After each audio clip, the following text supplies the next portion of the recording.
কোনো দল দিয়া পৃথিবীর ইতিহাসের পাতা পরিবর্তন হয় নাই, ব্যক্তি দিয়াই হয়। এটা ইতিহাস সাক্ষী। ইতিহাস এটাই বলে যে ব্যক্তির মাধ্যমেই পরিবর্তনটা হয়, দল দিয়া হয় না। কত দল কত মত, হাসিনার কিছু করতে পারেনি। দলমত লাগে নাই, দলমত লাগে নাই, পোলাপান দাঁড়ায় গেছে, আলহামদুলিল্লাহ হয়ে গেছে। তো এতে করে যে জিনিসটা বোঝা যায় সেটা হলো রিজাল্ট তৈরি করা দরকার, আমাদের ব্যক্তি তৈরি করা দরকার। ইসলামের রিজালের গুরুত্ব অনেক বেশি।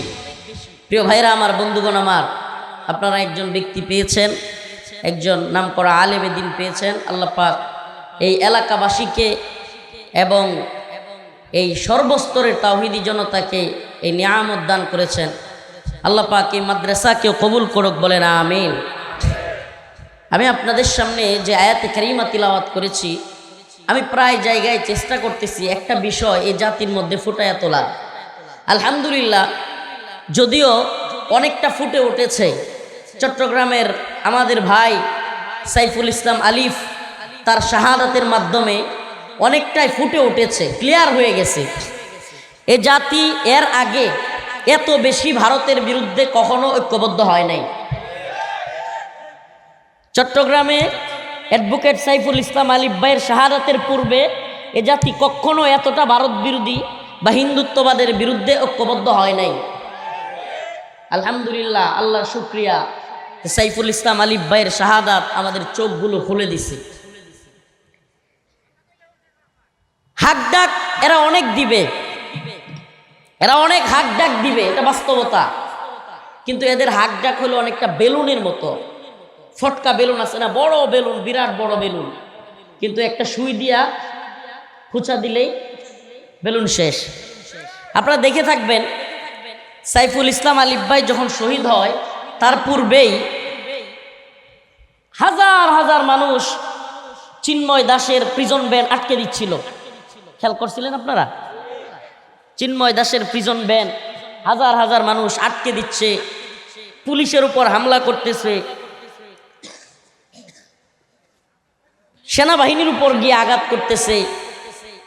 কিন্তু যখন সাইফুল ইসলাম আলিফ ভাইকে তারা দিনে দুপুরে কুপিয়ে শহীদ করে দিল, সাথে সাথে বীর চট্টলার মুসলমান, সারা দেশের মুসলমানরা গর্জে উঠল, বীর চট্টলাবাসীও গর্জে উঠল।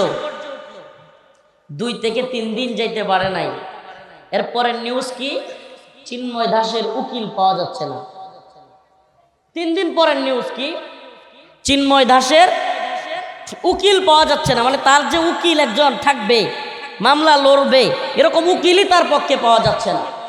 প্রিয় ভাইরা আমার, কি অবস্থা করলো? হাজার হাজার জনগণ চিন্ময় দাসের গাড়ি আটকে দিবে, প্রিজন ভ্যান থেকে তাকে জোর করে নিয়ে আসবে, পুলিশের উপর হামলা, সেনাবাহিনীর উপর হামলা, আর কি একটা এলাহি কাণ্ড। কিন্তু যখনই মুসলিম জনতা গর্জে উঠল, বীর চট্টলার যুবকেরাও গর্জে উঠল, সাথে সাথে এদের বেলুনের ফটকা একেবারে ভ্রাস্ত হয়ে গেল। আসলে মুসলিমরা ব্যতীত অন্য যারাই আছে এদের অন্তর হলো মুর্দা, ইমানদারদের অন্তর হলো জিন্দা। তে মরারা কি, নেত্রকোনার ভাষায় বলবো, মরারা কি জেতার লগে পারবো? হ্যাঁ, মরারা কি জেতার লগে পারবো? মৃতরা জিন্দাদের সাথে পারার কথা না। কিন্তু আমাদের দরকার কি? ওই ফ্লোটা, ওই প্রথম যেই স্ফুলিঙ্গটা বা ওই যে সুইটা নিয়ে কে যাবে? ওই সুই নিয়ে কে যাবে? আইদু লাহুম মাস্তাতাতুম মিন কুওয়া ওয়া মিন রিবাতিল খাইল তুরহিবুনা বিহি আদুওয়াল্লাহি ওয়া আদুওয়াকুম। এদের অন্তরের ভিতরে কম্পন ধরানোর জন্য ওই সুই নিয়ে প্রথমে কে যাবে? আল্লাহ পাক বলেছেন, তোমরা শক্তি অর্জন করো, কুওয়াত অর্জন করো। তুরহিবুনা বিহি আদুওয়াল্লাহি ওয়া আদুওয়াকুম, তোমাদের শত্রু এবং আল্লাহর শত্রুদের অন্তরের মধ্যে ভয় তৈরি করে দাও। এখন এদের অন্তরে ভয় তৈরি করব তো দূরে থাক, না আমরা নিজেরা ভয় তৈরি করি। আল্লাহ আমাদেরকে মাফ করুক। সাহাবায়ে কেরামের জিন্দেগি কেমন ছিল? সাহাবায়ে কেরাম আশিদ্দাউ আলাল কুফার রুহামাউ বাইনাহুম, তারা ছিলেন কাফের মুশরিকদের বিরুদ্ধে শক্ত, রুহামা উবাইনাহুম, নিজেরা নিজেদের মধ্যে ছিলেন নরম। অথচ আমাদের অবস্থা পুরা উল্টা। আমরা দুর্গাপূজা আসলে মন্দিরের দারোয়ান আর টঙ্গিতে গিয়া পালোয়ান। কি আশ্চর্য! দুর্গাপূজায় মন্দিরের মূর্তির দারোয়ান আর টঙ্গিতে গিয়া হওয়া উচিত কি ছিল? টঙ্গিতে দারোয়ান আর কাফের মুশরিকদের বিরুদ্ধে পালোয়ান। রাসূল সাল্লাল্লাহু আলাইহি সাল্লাম এবং তার সাহাবায়ে কেরামের ব্যাপারে আল্লাহ পাক এটাই বলেছেন, মুহাম্মাদুর রাসূলুল্লাহ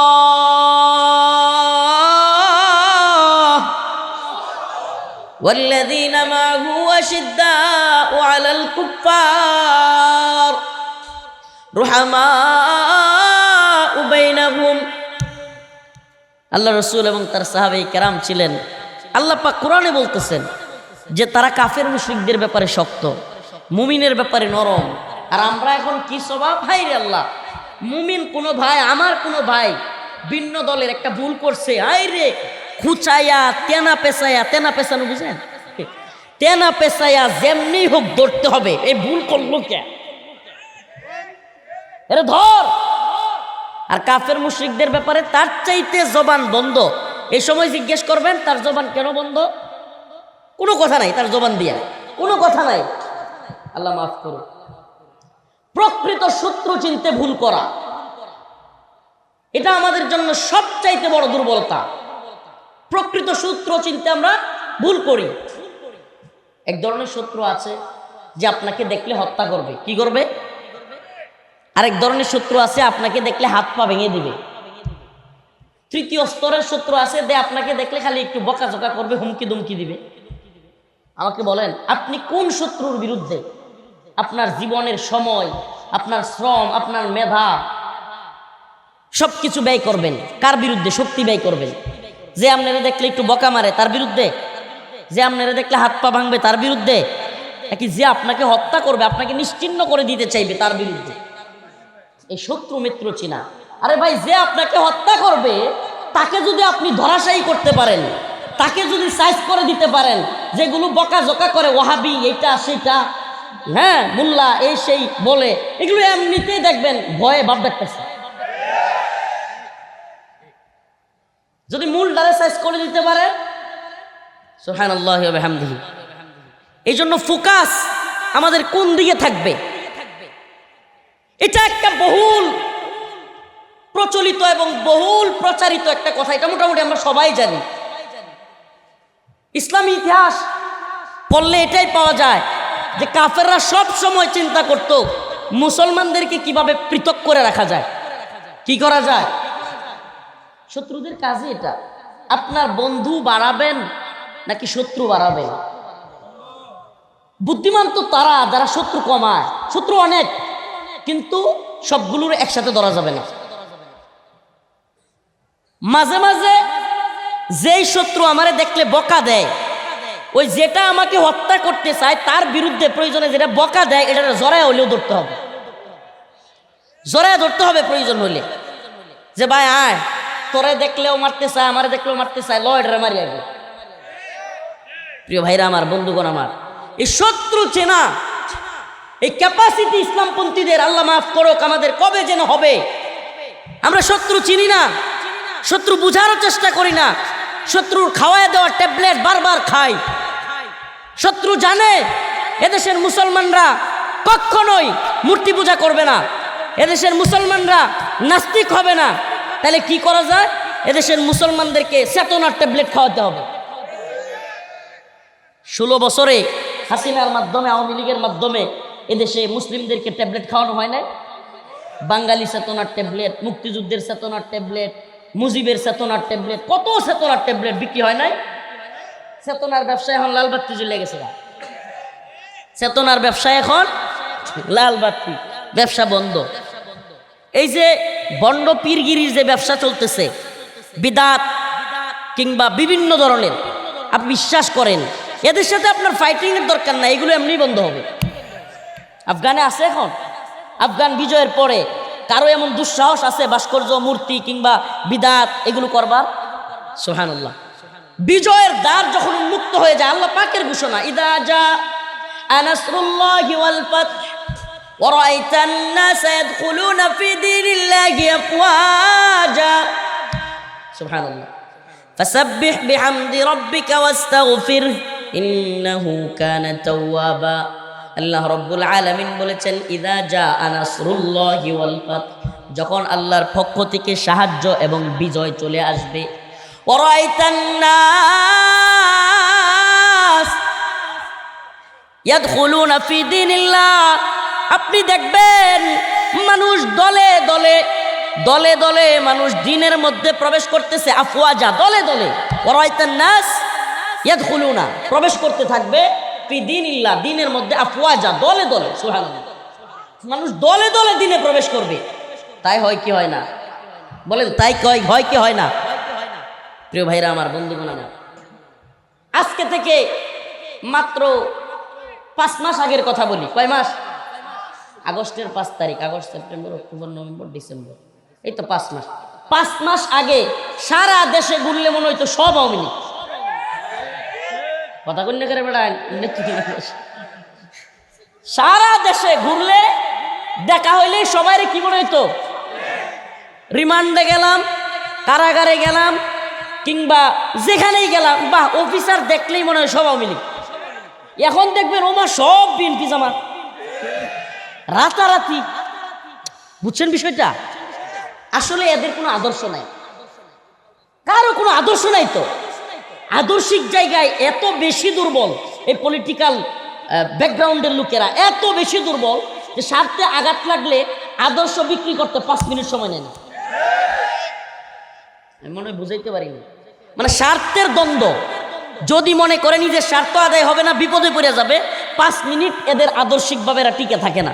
পৃথিবীর ইতিহাস সাক্ষী, যার যত বেশি আদর্শগতভাবে শক্তিশালী, যে জাতি যত বেশি আদর্শিকভাবে শক্তিশালী, সে জাতি পৃথিবীর ইতিহাস সাক্ষী, তারাই বিজয়ী।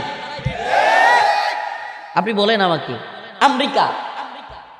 আমেরিকার সৈন্যবাহিনী আফগান তালেবানের চাইতে কম ছিল, বেশি ছিল? একটু বুঝলে বলবেন, সত্যি বলবেন, জানলে বলবেন, বেশি না কম? ট্যাঙ্ক কম ছিল না বেশি ছিল? তালেবানের ট্যাঙ্ক মনে হয় অনেক বেশি ছিল। কামান, বিমান, যুদ্ধজাহাজ, সাবমেরিন, তালেবানদের তো সাবমেরিন নাই, বিমানও ছিল, যুদ্ধজাহাজ ছিল না। এরপরে আরো কত কিছু, যেটা ড্রোন,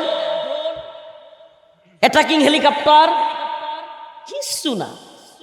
আমাকে বলেন, কোন কারণে তালেবানরা এত বড় পরাশক্তির বিরুদ্ধে, শুধু আমেরিকা না তো, নেটো জোট গঠন করে, নেটো জোট সম্পর্কে, এটা তো ঢাকা শহরের আশপাশে যেহেতু সচেতন মহল, সচেতন সমাজ, নাগরিক সমাজ, তো ওই বিবৃতি দেওয়া সচেতন নাগরিক না, বা বিশিষ্ট নাগরিক যেগুলো আছে, গান্ডু, এগুলোর কথা বলতেছিলেন।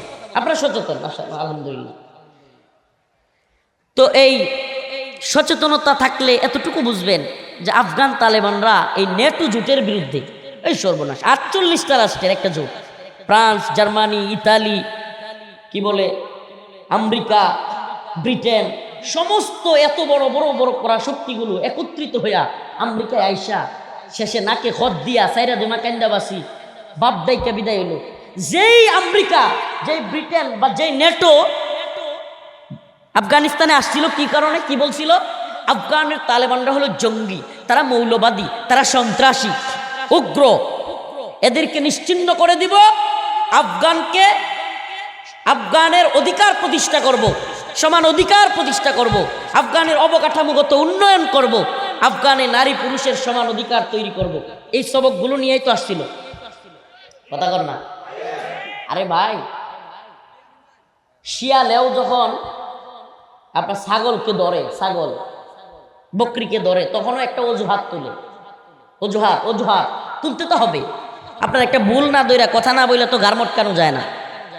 এটা স্বাভাবিকভাবে আমরাও যখন কোনো আল্লাহ না করুক তর্ক লাগে, স্বাভাবিক মানুষের মধ্যেও দেখবেন রাগে কেউ আসলেও প্রথমে জিজ্ঞাসা, তুই আমার ভাইয়ের এটা কইছিলি, কেউ এটা কইছিলি, কইয়া পরে ধরে। তো শিয়ালেও ধরলে কয় না যে ভাই তুই আমার পানি গোলা করতেছিস কেন? অথচ শিয়াল হলো উজান আর বকরিটা হলো বাটিতে। বকরি কোথায়? ছাগল কোন দিকে? বাটিতে। আচ্ছা, বাটির দিকে কেউ যদি পানি ঘোলা করে তাহলে উজানে কি পানি ঘোলা যায়? কিন্তু তবুও শিয়াল কি বলতেছে, কিরে তুই আমার পানি ঘোলা করস? এখন বকরি বেচারা কইতেছে, কয় শিয়াল মামা আমি তো পানি গোলা করি নাই, আপনি তো আমার পানি গোলা করতেছেন। কি তোরে তোমার সাহস, তুই আমার সাথে তর্ক করস? ঠাস করে গেরা গিয়া ধরছে। তো আফগানিস্তানে আমেরিকার কাহিনীটা সেম এরকম। এরা নিজেদেরকে মরল ভাবছিল। রাশিয়া যখন নাকানি চুবানি, রাশিয়া তো না, সোভিয়েত ইউনিয়ন, সোভিয়েত যখন নাকানি চুবানি খায় গেছে, এরা শিক্ষা নিতে পারে নাই, এরা শিক্ষা নেয় নাই। এরা দাম্ভিকতা নিয়ে মনে করছিল আইসা আফগান দখল করবে। এরা জানে না ভারতবর্ষ 200 বছর ইংরেজরা শাসন করছে, কিন্তু আফগানের এই পাঠান মুল্লারা জীবনে কারো দ্বারা শাসিত হয় না। এরা জীবনে কারো শাসন মানে নেই। এরা এমন এক জাতি, সুবহানাল্লাহ। আমি যে কথার কারণে বলতেছিলাম, এটা হলো আদর্শিক। এই বিজয় কিসের? আদর্শিক বিজয়। এটা খুব কঠিন বিষয়। আদর্শিক 10টা মানুষ পুরো পৃথিবীর মানুষকে ডলায় দিতে পারে না। আমি আমার কথাটা বুঝাইতে পারতেছি কিনা? আদর্শিক 10টা মানুষ। আপনি আদর্শিক দল, আওয়ামী লীগের লোক 4 দিন পর ছুটে যেতে পারে, বিএনপির লোক 5 দিন পর ছুটে যেতে পারে, রাজনীতিতে জামাত 5টা লোক ছুটবে না। আদর্শিক, আদর্শিক জামেলাস, আদর্শিক যেই জায়গাটা ছুটতে চাইবে না। ইসলাম থেকে 5টা মানুষ কখনো ছুটবে না। ধর্মের দিক থেকে দেখেন, হিন্দু ধর্মের লোক ছুটতে পারে, খ্রিস্টান ধর্মের লোক ছুটে যেতে পারে, ইহুদি ধর্মের লোক ছুটে যেতে পারে, কিন্তু ইসলামপন্থীরা ছুটে যাচ্ছে, জোরে যাচ্ছে, এটা আপনি দেখবেন না। সুবহানাল্লাহ। এটা আদর্শিক। আদর্শিক ফাইটিংটা এমন একটা বিষয় যে আদর্শের জায়গায় যে যত বেশি শক্তিশালী সে তত বেশি। আদর্শ এমন এক বিষয়, যদি ড্রাইভারের আদর্শ ওই মালিকের আদর্শের চাইতে শক্ত হয়, কিছুদিন পর ওই মালিক ড্রাইভারের আদর্শ গ্রহণ করতে বাধ্য। বাড়িওয়ালা, বিশাল বড় বাড়িওয়ালা কিংবা অনেক বড় ফ্যাক্টরির মালিক, সে আদর্শ বিচ্যুত, কিন্তু একজন সাধারণ শ্রমিক আদর্শিক, একদিন না একদিন ওই মালিক তার আদর্শ ছেড়ে তার শ্রমিকের আদর্শ ধরতে বাধ্য হবে। এটা বাস্তবতা। এজন্য প্রিয় মুসলিম ভাইরা আমার, আমি যে কথাটা বলবার জন্য এতক্ষণ এতগুলো কথা বললাম, মুসলমানদের আদর্শিক শক্তি এত মজবুত, সুবহানাল্লাহি ওয়া বিহামদিহি। এটা ফিতরা, এটা ফিতরা, আল্লাহর পক্ষ থেকে। এটা এত সহজ না। এটা যে এই যে এতক্ষণ যত কথা বললাম, রাজনৈতিক কথা হোক কিংবা মেন্টালি কোনো বুঝ হোক, এগুলোর একটাও ওইটার কাছে টিকবে না। সেটা কি? ফিতরা, আল্লাহর পক্ষ থেকে। আল্লাহ পাকের পক্ষ থেকেই মানুষের ভিতরে ঈমানের প্রতি, আল্লাহর প্রতি, ইসলামের প্রতি যোগ তৈরি করে দেওয়া হয়েছে। সুবহানাল্লাহ। যোগ কে তৈরি করে দিছে? তো যে আল্লাহ যোগ তৈরি করে দিছে, সে আল্লাহর পক্ষে যারা লড়বে, এই আল্লাহর পক্ষে যারা যুদ্ধ করবে, দ্বীন ঈমানের পক্ষে যারা যুদ্ধ করবে, তারা কি বাতিল কাফের মুশরিকদের বিরুদ্ধে পরাজিত হবে? হ্যাঁ, কখনো পরাজিত হবে না। এজন্য আফগান জাতি পরাজিত হয় নাই। যুগের পর যুগ আফগানে 2001 সালে হামলা করার দিন যে ছেলেটা জন্ম নিছে, এই ছেলেটাও যুদ্ধ দেখতে দেখতে যুবক হয়ে গেছে। সুবহানাল্লাহ। আফগানে 2001 সালে যেদিন হামলা করছে আফগানে, সেই দিন জন্ম নেওয়া শিশুটাও যুদ্ধ দেখতে দেখতে তার বয়স কত? 20 বছর, 21 বছর চলে। সুবহানাল্লাহ। আপনি কি চিন্তা করতে পারেন? 21 বছর যেই ছেলেটা দেখছে বোমা, 21 বছর যেই ছেলেটা দেখছে গুলি, 21 বছর যেই ছেলেটা দেখছে তার সামনে সমানে মানুষ মারা যাচ্ছে, এই ছেলেটার মানসিকভাবে কত শক্ত হয়েছে। আর আমগর বলাবা না, একটু নখ কাটিগুলো ভাবো গো, নখটা কেটে গেছে গা, মাও কান্দে বাপেও কান্দে। এই যা তিনি করব বিজয়। আমার কথাগুলো বুঝবার চেষ্টা করেন প্রিয় ভাইরা আমার। বিজয়ী জাতি হইতে হলে আদর্শিকভাবে বিজয়ী হইতে হবে। বিজয়ী জাতি হইতে হলে তামান্না রাখতে হবে। বিজয়ী জাতি হইতে হলে পরবর্তী প্রজন্মের জন্য জায়গা তৈরি করে দিতে হবে। পরবর্তী প্রজন্মকে শিক্ষা দিতে হবে। দালালি নয়, বাটপারি নয়, চামচামি নয়, আদর্শিক হতে হবে। ছোট বাচ্চাকে শিক্ষা দিতে হবে, জি ভাই, জি হুজুর, জি আপার টাইম নাই।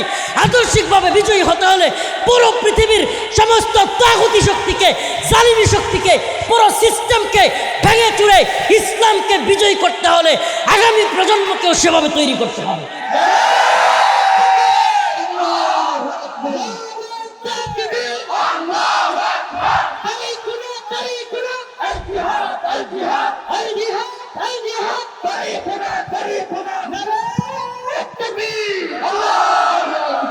আদর্শিক বিজয় এত সহজে আসে না। মুফতি সাখাওয়াত হোসেন রাজি হাফিজাউল্লাহ কারাগারে গিয়েছেন। এখন ওনার মাও কান্দে, ওনার স্ত্রীও কান্দে, বাচ্চাও কান্দে। কান্নার ঠেলায় ওনার মানসিকতা দুর্বল হয়ে যায়। রফিকুল ইসলাম মাদানী, ওনার মাও কান্দে। আমি জানি না হুজুরের মা বা হুজুরের আহলিয়া কাঁদছে কিনা, কিন্তু আমি উদাহরণটা দেওয়ার জন্য বলছি, আল্লাহ মাফ করুক। হুজুর আবার বলবে যে কি, আমার মা কি পরিমাণে কান্না করতে, শেষমেশ চশমা, এমন অবস্থা কাঁদতে কাঁদতে চোখের নিচে সানি ফেলাই দিছে, চশমা ইউজ করতে হয়েছে। এমন আমার পরিবার সবাই। আমি কথাগুলো কেন বলছি শুনেন, আদর্শিক বিজয় আসার জন্য বাতির নিচে অন্ধকার থাকলে হয় না। বাতির নিচে অন্ধকার বুঝেন তো? পৃথিবীর অনেক মানুষ বিপ্লবী হয়ে যাইতো, পৃথিবীর অনেক যুবক বিপ্লবী হয়ে যাইতো, হইতে কেন পারে না? পার্শ্ব প্রতিক্রিয়ার কারণে। হইতে কেন পারে না? কারণ বাতির নিচে অন্ধকার, তার আশপাশ কঠিনভাবে তারা চাইপা ধরে। অনেক বিপ্লবী চরিত্রের সাধারণ ছেলে ফেলে আছে, কিন্তু আগাইতে পারে না কেন? কারণ সে বিপ্লব ঘটাবে, ইসলামিক বিপ্লব হোক বা দিনের জন্য ফিদা করে দেওয়া নিজেকে হোক, দিন শেষে কেন পারে না? তুই জেলে যাবি, বড় ভাই চাইপা ধরে, মা চাইপা ধরে, বাবা চাইপা ধরে, আছে না নাই? পারবেন না আপনি। এই বন্ডিংটা, এটা একটা প্যাকেজ। এই বন্ডিংটা থেকে বের হওয়া এটা এত সহজ না, এত সহজ না যে এই বন্ডিংটা আপনি ওভারটেক করবেন। আমি বলছি মোদি আসলে বাংলাদেশে আন্দোলন করব, কে করলো না দেখবার টাইম নাই। বন্ডিং আমি ভেঙে ফেলবো, আমাকে কে কি বলুক আমি মানি না। চারিত্রিক এই গুণাবলীটা অনেকের মধ্যে আছে, কিন্তু পারবে না কেন? আশপাশ কঠিন করে তুলবে। আশপাশ কঠিন করলেও বিপ্লবের জন্য, দিন বিজয়ের জন্য প্রয়োজনে সব কিছু ওভারটেক করতে হবে।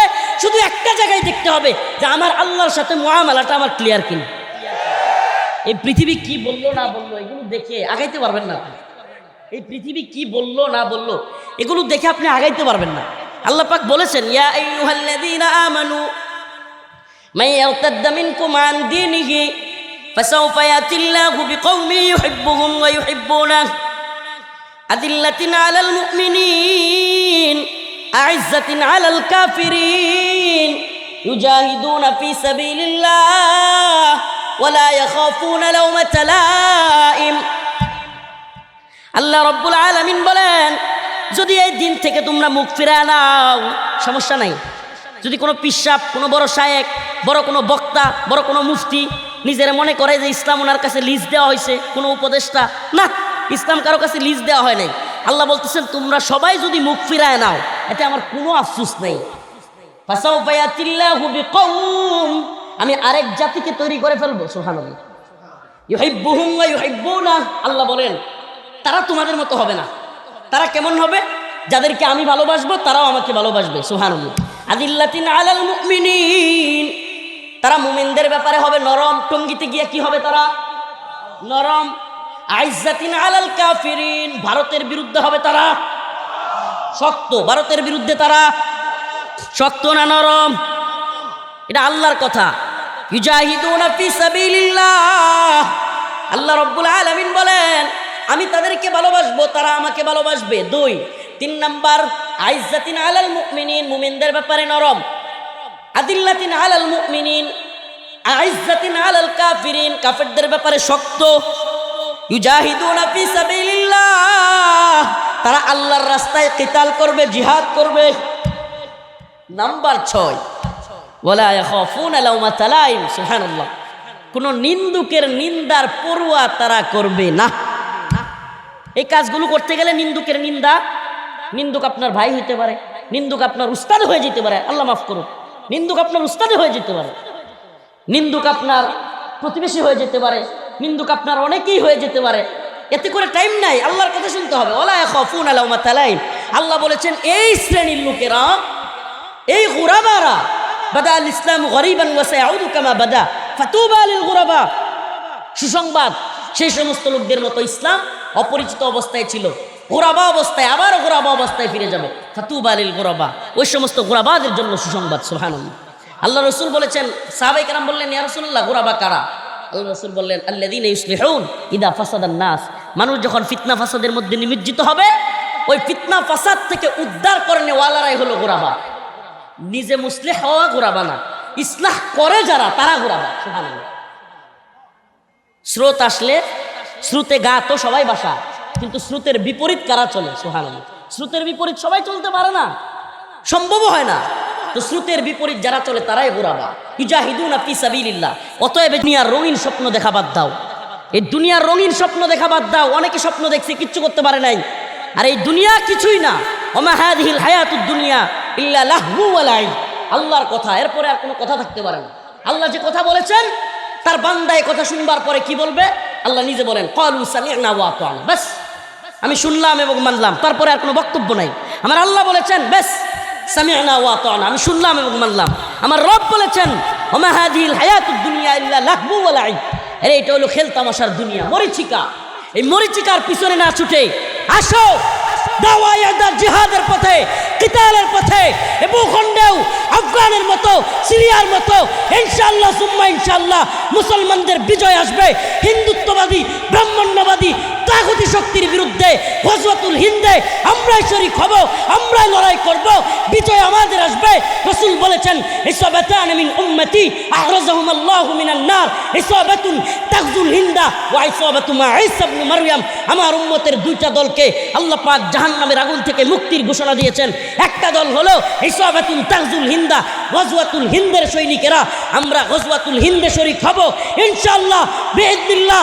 রাসূলের বাণী অনুযায়ী ভারতের দিল্লির মসনদে কালেমার পতাকা উড়াবই এবং দিল্লির ক্ষমতাধরদেরকে টেনে হিচড়ে আকসার দিকে নিয়ে যাব।